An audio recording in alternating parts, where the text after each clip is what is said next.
We're in a constitutional crisis right now in America because my country, the United States, was founded for and by land-owning, heterosexual, Christian, white men. Everybody else is not mentioned in the Constitution. And even though we've come to understand, for example, when we say that all men are created equal, we like to reinterpret that as all humans or all people are created equal, when in fact it does not say that. It was an addendum. As a black person, for example, we've had to slowly carve away at that understanding, that elitist understanding, and widen the scope because, again, the very idealist Enlightenment notions that informed the Constitution were valid, in spite of the hypocrisy and lack of integrity that, of course, the caste system imposed on people.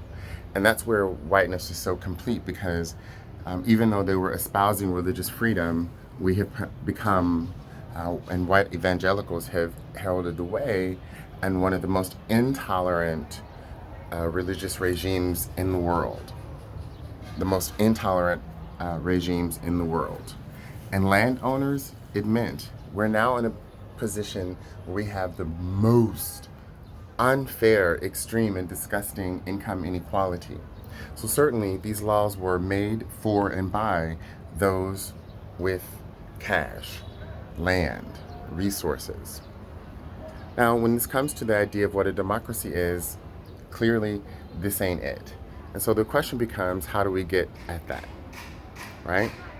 And that's again why it's important to think about this in terms of minority rights, because it's always been the minorities who heralded the way in saying, well, if this isn't just for white, heterosexual, Christian, land-owning men, if this land really was made for you and me, then gay rights came centuries after the Constitution was written. Black rights, immigrants, all these other so-called groups that were, as we call, outside the center of power, they've had to breathe life into it. And so at every step of the way, we talk about women's liberation and women's, not women's liberation, women's enfranchisement, not to speak of liberation, but just being recognized as citizens. These were all amendments to our constitutions. And so remember, whenever you hear someone say that they're a constitutionalist, they're dog whistling white supremacy, because that's a white supremacist document. And to not question it or to think that we must look at it critically is that where that empathy gap comes from. Because the third pillar of this government, market, and religion that uphold the caste system is, of course, theology. And what we understand in hindsight, even though we knew it all along and we went through this period of denial, was again that the religion part.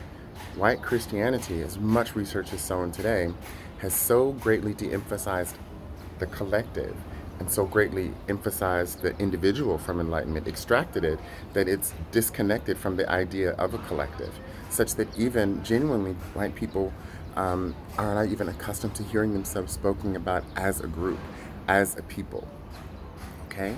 When you think of white people as a collective, they'll freely say black people and Asians and those people, but to think of themselves as white, and that's the coup, of course, that many people have pointed out of white supremacy, is that it made itself invisible because it was not defined by whiteness, it was defined by non-blackness.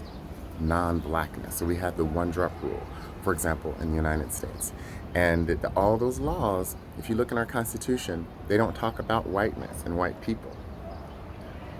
But in the amendments, we talk about the 13th, 14th amendments, for example, they specifically mention color. So whiteness is totally invisible. And so we have to be compassionate for those who have had their compassion eroded by these three pillars into thinking that they live in a meritocratic democracy. Lift the veil.